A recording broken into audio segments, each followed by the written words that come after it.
Hey beautiful human, it's RidersDX here, and you caught me at the perfect time actually. So I'm a bit of a Sonic fanatic. I mean, he was my whole childhood, I wanted to murder IGN over him, yada yada yada. So I have really strong opinions on what I want to see him do next.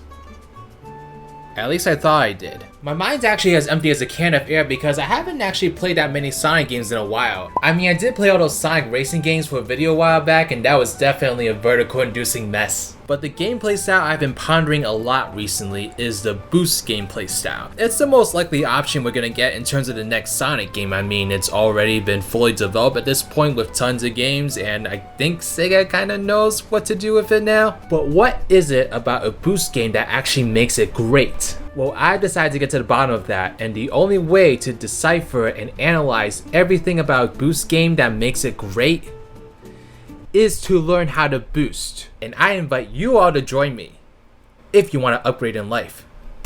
When Sonic first defeat the giant monkey man and save the ninth dimension! No, when he first blasted onto the third dimension, it was an important and legacy-shaping era that would impact the franchise for years to come. It was only after the release of Sonic 06 where things truly began to change for 3D Sonic, as the adventure formula would then become a figment of the past in favor of a new gameplay style that promised to revitalize Sonic in every way imaginable. The boost formula has been around for a while now, arguably living a longer life than the adventure formula. It definitely helped rein in a much needed change of pace for Sonic after numerous hits towards the big old ego. But in recent years, fans have been outspoken about as violent as you can get on social media, blasting the gameplay style and yearning for something like the adventure formula, or something completely different. So I thought with Sonic's 30th coming along, it would be a great time to take a look back at all the boost games, analyze the strengths and weaknesses, and just form an overall opinion on the gameplay style and whether Sonic should continue with it. Before we can actually dive into the big titles though, we need to go back to where the boost formula had its humble beginnings, back when it was the cutest little infant that went all. Some of you might have forgotten that before Sonic's big 3D boost debut, there was a game released that's technically the very first iteration of the boost formula. That's not to say prior games before didn't have elements of the boost gameplay we see today, especially since this game in particular was developed by Dimps. Dimps is a pretty iconic developer within the Sonic brand, having created many 2D adventures that supplemented the 3D ones landing on the consoles. Sonic Advance 2 in particular had many elements of the boost games. Although not having an actual boost, you were able to reach high speeds in that game that propelled you through flashy loops and visuals that simulate that same adrenaline we've come to expect from the formula. But when Dimps developed Sonic Rush, this was when the boost formula truly birthed. Sonic Rush was a 2D side-scroller released for the Nintendo DS in 2005 and was released to critical acclaim at the time. Since this game was literally the birth of the boost formula, it must have been great, right?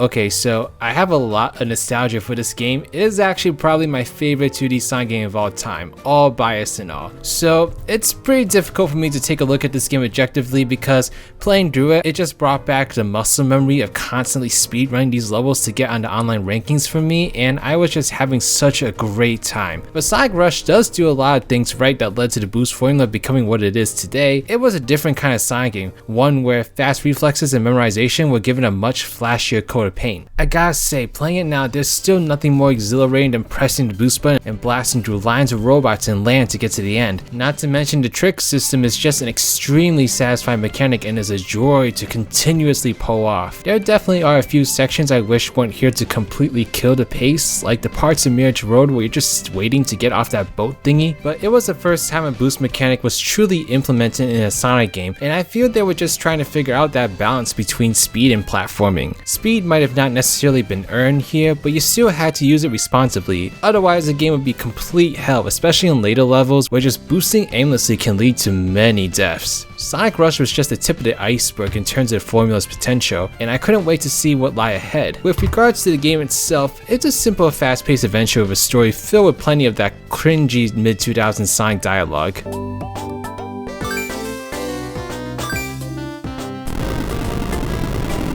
The levels feel like they're trying to match the style of the adventure games, going as far as including GUN robots in some of them, and I totally dig this aesthetic. But by far the best part about this game's presentation is the music.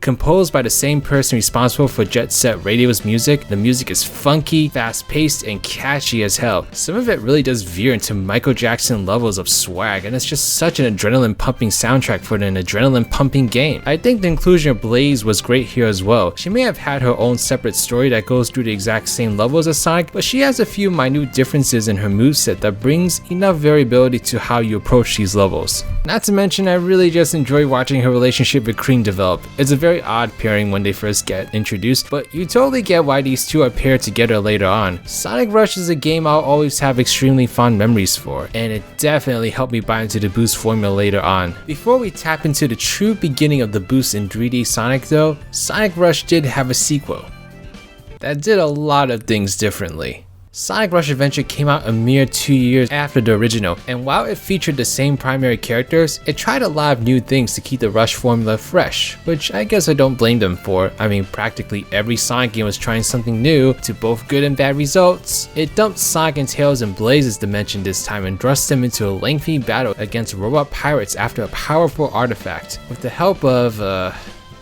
her.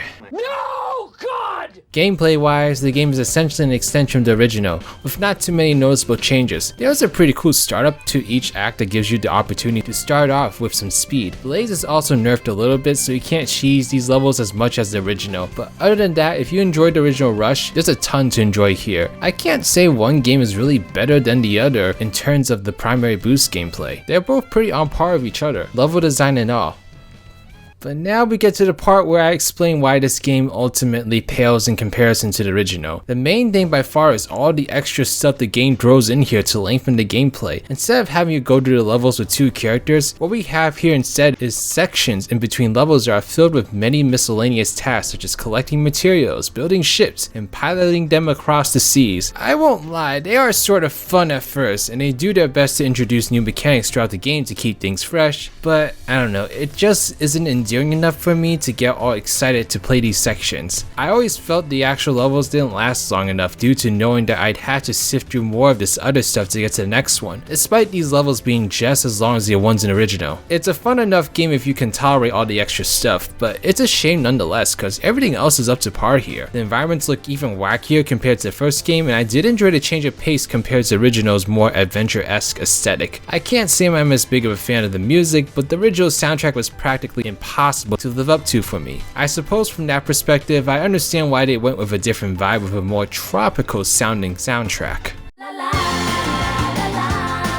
I honestly wouldn't mind seeing a proper Rush 3 with Blaze returning as a primary character, and while we never got to see her back as a starring role, we got a whole bunch of other stuff that's further illustrated by the original length of this video.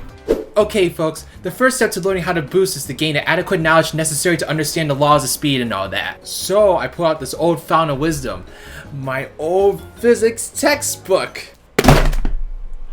So join me as we digest all the necessary fundamentals to understand the immense power of natural speed. A few moments later.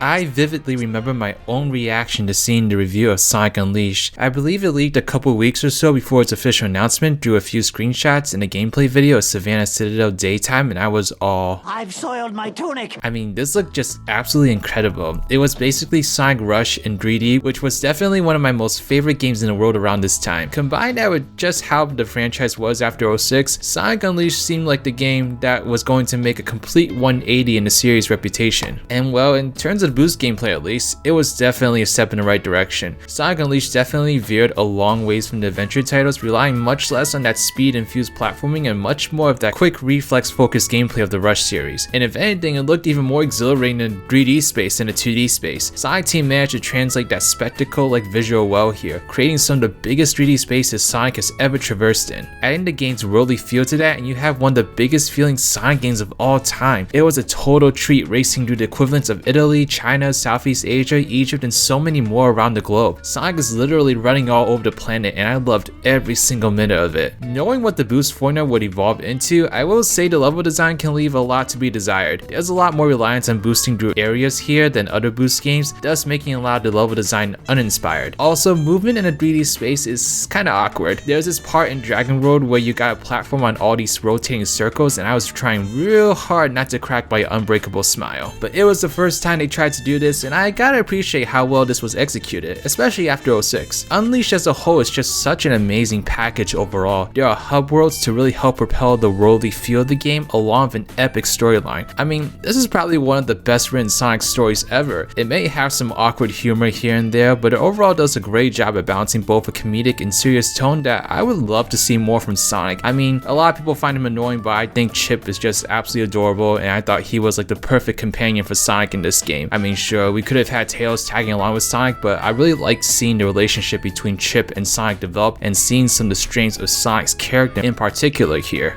Even at night when I'm like this, I'm still myself, not like all the other people we've seen. You must have been protecting me this whole time. I haven't done anything, Sonic. You're the reason you haven't changed at all. You're too strong to lose yourself. I'm the reason? Yeah, you never doubt yourself, no matter what. You never give in to the night or the darkness inside your heart. I think it's because I knew that about you. That's why I wanted you to help me.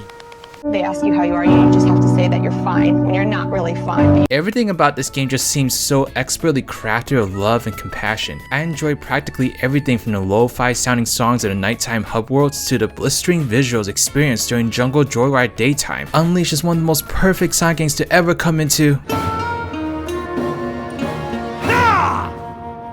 Oh yeah, I legitimately forgot about 70% of the game. Yeah, I really wish I could have been a fly on the wall when Sega decided that this was the way to go of the next big Sonic game coming off of 06. It's just a puzzling concept to incorporate into a Sonic game with all the flack the series had gotten up to that point for shaking things up. But yes, the Werehog is a huge part of this game and it can't be ignored. I was definitely dreading going through these levels when I revisited this game. I just don't remember them being nearly as fun as the daytime stages, and while that is still the case, these levels aren't actually that bad. I would say as far as alternative gameplay styles go, the Werehog is one of the most well-designed ones Sonic has ever had. Platforming with him is very solid, and whenever you do die, it does feel like it's your fault. Although I will say I want the person who thought that these tiptoe sections in Empire City were a good idea to have a very terrible birthday. Like, come on. Combat was actually more fun than I remembered it as well. It was enjoyable to utilize more combos and find the ones that were most effective based on the enemies I was fighting. The only time it started getting monotonous is when the game stacked wave after wave of enemies too close to each other, but the game overall does a solid job at balancing these sections out. The Werehog may still ultimately keep the player away from Unleash's highlight, but it honestly is a solid adventure in and of itself and would have been much better off as a spin-off title starring a certain lovable red chihuahua. Yeah, Unleashed was definitely a lot more fun than I remembered it being. It's got a lot of filler in between the best parts of the game, but it overall is a fun journey that I won't forget. As if Unleashed by itself wasn't interesting enough, but it was also released during the time where developers were trying to figure out how to market a game across multiple console generations.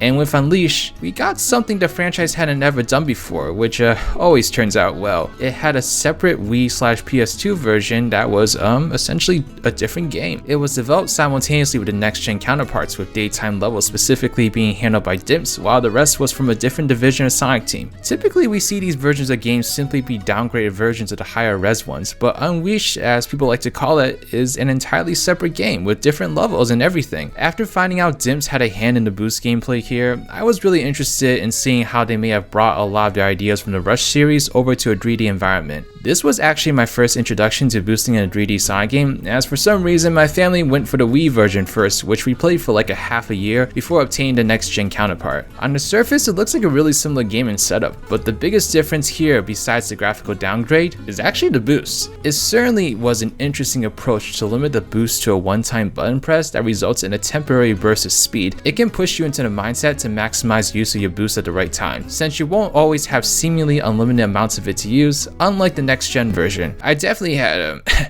some encounters where I just boosted directly into a wall and slammed Sonic in all the areas. The level design steers a lot more towards that of a racing game than the other version, as I feel the other version had more platforming in it. I sort of like it and don't like it at the same time. It definitely is a great way of utilizing the gameplay style and actually makes me yearn for a racing game that uses the boost gameplay. Like, come on, why is that not a thing yet? But platforming is sadly more slippery than the HD version, where it was already slippery, so navigating the more precise sections can be frustrating. It doesn't help that this game has the audacity to implement missions where you can't break ice, face, / whatever the fragile piece of shit is lying around. Like, come on, it was already torture enough in Secret Rings. Anyway, I enjoyed this gameplay as a different interpretation of the main formula, but it definitely is the inferior version compared to what the next gen version had amounted to. It just doesn't feel as tight as the other one and almost feels like a bootleg version of it, albeit a really impressive one. I do sort of feel bad for the game's state and franchise though, as it is one of the most overlooked titles in my eyes. While yes, the game isn't as great as the other one, it's still a decent experience that's entirely different. This is a full-fledged 3D Sonic game and one of the better ones at that, but people like to immediately assume it's just a mediocre version of the other far more impressive twin, which is true, but like, there's still like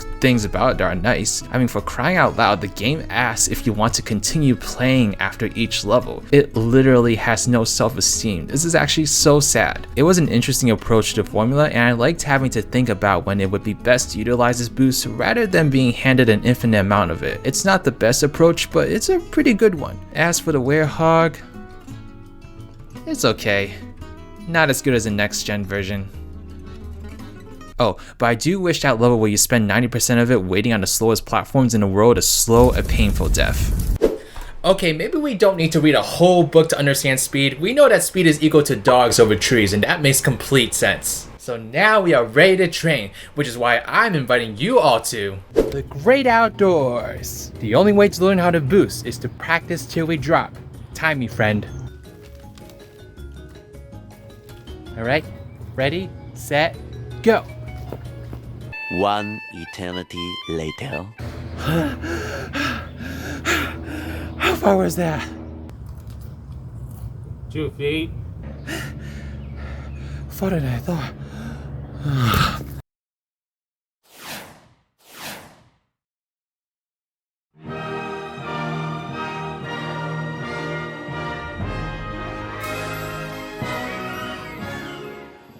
We've now come to a point where the series took a pretty drastic tonal shift, as if uprooting the gameplay wasn't enough for Sega, so in comes Sonic Colors, a game that, well, it certainly brings out all the colors of the rainbow from the fanbase. Sonic Colors was a huge turning point for the franchise in recent history, being one of the most well-received Sonic games after years of panned titles. Retrospectively though, it gets looked back on with a much more critical eye for many reasons beyond its gameplay, such as the voice cast, story direction, introduction to Wisp. Colors marks the start of many trends in Sonic games that we're still seeing to this very day, which are positive to some, but deeply negative to other, louder fans. Technically, Colors is the only 3D Sonic title to feature exclusively boost gameplay. No Werehog, no treasure hunting, no anything else Sonic Team may have scrapped behind the scenes. That's a crazy statement, isn't it? This is the only game where this formula had a chance to hold together the entire experience, with no alternative gameplay styles to lengthen it out, fall back on, or whatever other reasoning for their inclusion. You now have a game marketed as Sonic's next big 3D adventure coming out of Boost Gameplay's huge debut from Unleashed, and now we were getting a game that promised to be nothing but that. Sounds like a great recipe for a standout 3D title. But Colors does some things a little bit differently. One of the most common criticisms, especially recently, is the fact that Colors is predominantly a 2.5D game. Despite its marketing as the next big 3D adventure, Sonic Colors is about 75% 2D gameplay, as some of the Wisp powers actually only work in a 2D space, and a lot of the 3D sections are just these wide, straightforward paths for you to boost through, with little to no platforming. I can't blame people for being upset with this, since the onset of the boost gameplay, 2D has always had a prominent role, and I guess when you already have 2D titles coming out, true 3D Sonic gameplay is just not as plentiful in this modern age. But I don't think it's fair to automatically criticize Colors for that. Sure, you could criticize the marketing and decision to make it mostly 2D, but this doesn't necessarily make Colors a subpar game. And playing this game again, I actually didn't mind and even enjoyed all the 2D sections. What I liked about them in this game is that they shift their focus more towards platforming and exploration rather than boosting through the level as quickly as possible in other games. The ranking system also incentivizes you to explore more levels, use Wisp power-ups, and collect tons of rings to get that perfect score. One of my favorite examples of this is using the drill power-up to travel through the seas of Aquarium Park, finding all the red rings. It's fun, it's fast, and a unique spin on underwater gameplay in the Sonic series, which is otherwise consistently terrible.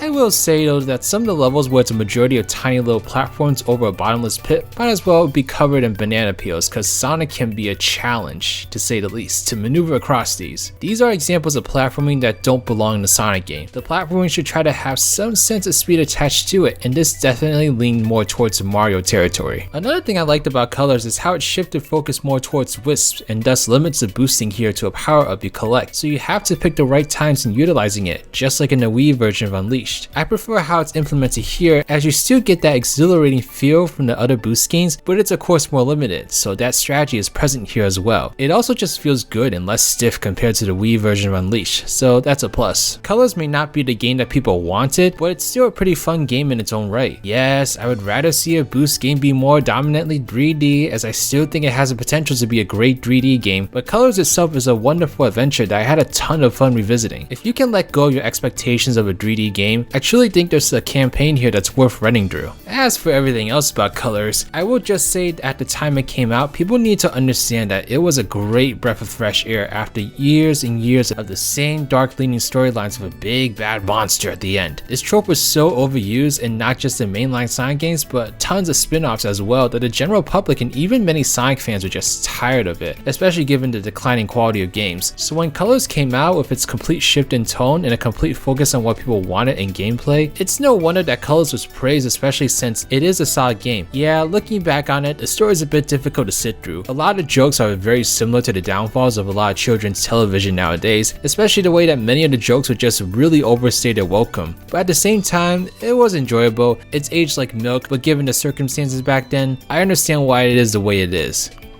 But feel free to make another joke that's on the skyscraper like level of this. No copyright law in the universe is going to stop me!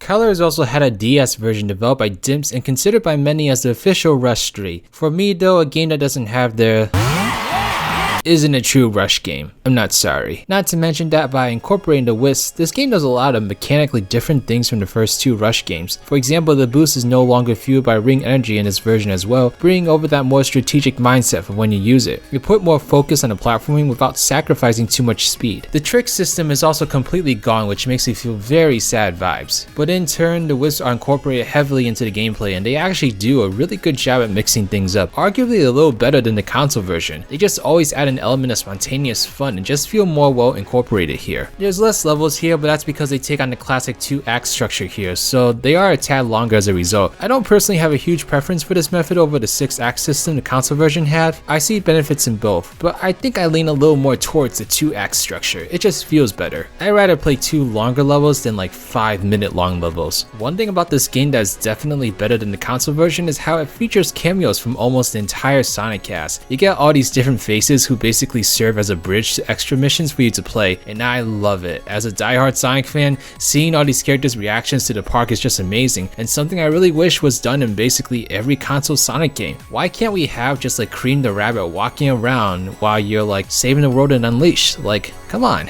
But is the DS version actually better than the console version? Well, I'm definitely not ready to make that life-changing decision. Oh, you're awake! Ugh, what happened? You passed out, but I gave you top tier CPR, so you're good. Oh, thanks. Wait, how is that?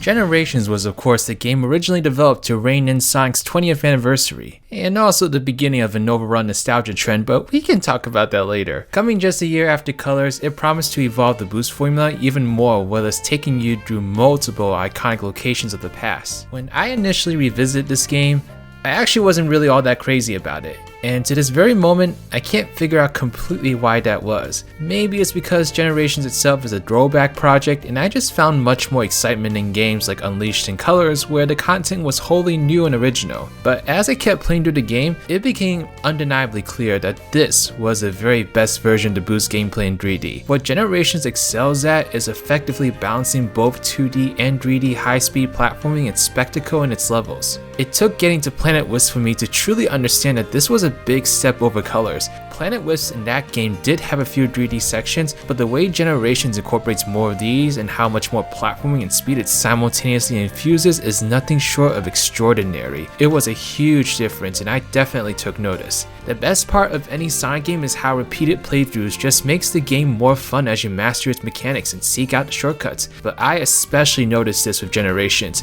It can be a challenging time for newcomers, as the reflexes later levels require can be overwhelming, and I'll be honest, prior to this video, I hadn't touched any boost game for a long while, but as I kept playing through all of them, I got progressively better. I guess maybe muscle memory was finally starting to kick in again, but it just felt so much more fulfilling going through Generations than the other games, and it really let me see just how much they aced to boost gameplay in this one. I'm both happy and upset that there's only 9 levels here, as I think limiting that allowed them to truly polish each one to its maximum potential, but the real selfish part of my brain just wants more. I just wish that they could have this quality in the boost gameplay in the completely original title. While it's great that Generations is so high quality in terms of gameplay, its whole premise itself unfortunately bores me. I was way more excited to jump back into Unleashing Colors, for instance, just because I love the worlds they crafted specifically for their respective adventures, but Generations pulls its worlds from previous games, which makes it difficult for it to stand on its own. It doesn't help that setup is just void of any excitement. Oh wow, a big empty white space containing fragments of the previous level. Yeah, this is definitely a downgrade from the globe in the amusement parks. Tying that up with a lackluster story, and this really is as bare bones as you can get for a major 3D Sonic game. Good news is though, the alternative gameplay style here is just classic Sonic, and he flows perfectly with the boost gameplay, offering a style that's got almost as much speed, but with a heavier reliance on precise 2D platforming. I think Mania does a little bit of a better job with some more interesting level design, but classic Sonic here is certainly fun in his own right. It's not really full on classic gameplay to me, but more so a nice blend between classic and modern 2D platforming. Well, just like Colors, Generations also has a portable counterpart, this time on a 3DS. That's right, we were treated to some epic 3D models.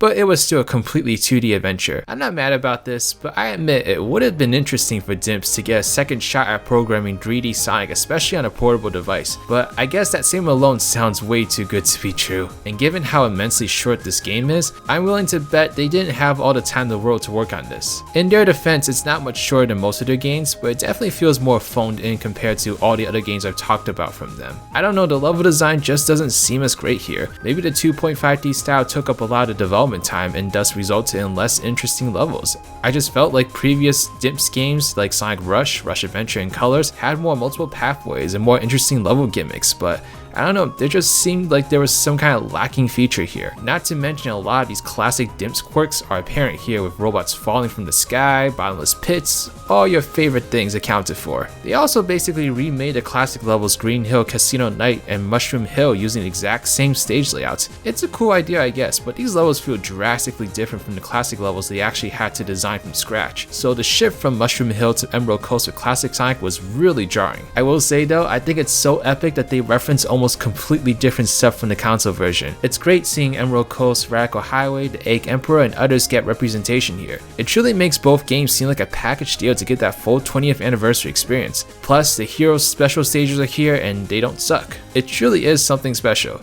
But yeah, the levels here just aren't nearly as in-depth, and I find it hard to want to go back to them just because we have 3 other titles on DS systems from the same company here that are just much more interesting to play through. Nonetheless, Generations 3DS was a nice hour to spend your time with, nothing more, nothing less. But if it's a choice between the two, the answer is much too obvious.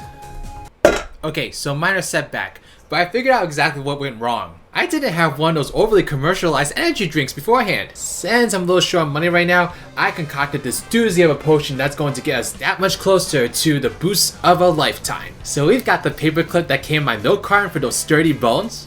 Multivitamins for all those general nutrients, I guess. The Unleashed game manual for that speedy knowledge. Taylor Swift's newest CD. And some potato chips for some taste. And now you mix it all together. And voila! Alright friends, I hope you're prepared to experience greatness.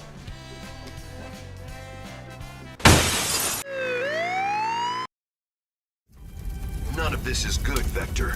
That's why it's called war. You gotta admit, despite what Sonic Forces turned out to be, it certainly tried to be the game of everyone's dreams. From the triumphant looking return of the boost formula, a more serious tone and setting, the introduction of a brand new avatar customization feature, all this being tied to Sonic's 20th anniversary. Forces was supposed to be to Sonic Mania what Adventure was to the classics, a legacy defining modern adventure to complement what had come before. This was the first time I had played the title in at least a year since I did my last run through of the game. And I was surprised at how much I didn't hate it. On its own, Forces is a solid enough game with gameplay that works and an interesting setup. But of course, when you compare it to everything else that came before it, Forces is just a tombstone of hopes and dreams. Forces does not have nearly as good a level design as Generations. Not only are these levels shorter, but they also consist of way more linear areas where you're simply blasting forward to get to the next section. That delicate balance Generations managed to hit between 2D and 3D fast-paced yet balanced platforming was practically gone, with 2D sections become the designated destination for any real platforming, and 3D controlling as awkward as it ever has. It certainly feels like a completely different team that worked on this game, which is actually true despite what the trailer led us to believe. But still, when all is said and done, there was still some fun to be had with Forces. To me, it feels like an easy mode for Unleashed, a really easy mode. It does maintain the foundation to boost gameplay, which in itself is a fun formula to run through. With that said, that's not where the Forces discussions ends for even the boost formula, because the boost formula is sort of here in another form, the avatar gameplay. I'll just quickly mention that I love the avatar creation process, and I hope this comes back in the future Sonic game with even more customization features. I made a badass purple bunny for instance, and I'ma call her Beyonce. But as for the gameplay, it actually utilizes the boost gameplay's physics and speed, but the boost is not available for use, so we're left with this weird middle ground between boost and adventure. I oddly found the avatar's gameplay fun as well, and it showed the potential of the boost gameplay if the boost was more limited to allow for more precise platforming. Only thing I found pretty annoying is that you only have access to one whisk spin at a time, as it basically forces you to play these levels multiple times to get all the red rings if you're going for 100%. I don't really get why it wasn't done in a colors like fashion where you get the item and use the power up, but that's just me being a logical person. But overall, I think if they could get the movement right, this could be an excellent evolution in the boost formula and give us exactly what we need. Now as for the rest of Forces,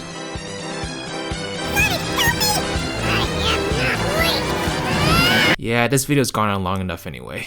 Over the years, I think I've become really resentful of the boost formula. A lot of it due to my desire to see the adventure gameplay come back, but also due to how long it's been since we've seen Sonic pull off a successful change in gameplay. I think when the boost formula was first unveiled, there was just this great excitement in seeing Sonic truly burst onto the next generation scene. It was a visual spectacle that we hadn't experienced before, but we've had boost games since 2005 technically, so it's been 16 years of this style having a prominent spot within the franchise. I'm not saying the boost gameplay needs to be fully eradicated, but it certainly feels like the right time to innovate and try something new, or go back to another certain 3D gameplay style and see if that can be done in a modern fashion. Either way, I think both adventure and boost gameplay do have something valuable to offer the franchise, and I would love to see something utilizing the best parts of both, or whatever else Sega has up their sleeves. I'll have to analyze the adventure gameplay one day in this fashion, as well as my outlook on boost games is definitely a lot more positive after making this video. At its worst, boost gameplay can either be an uninspired C+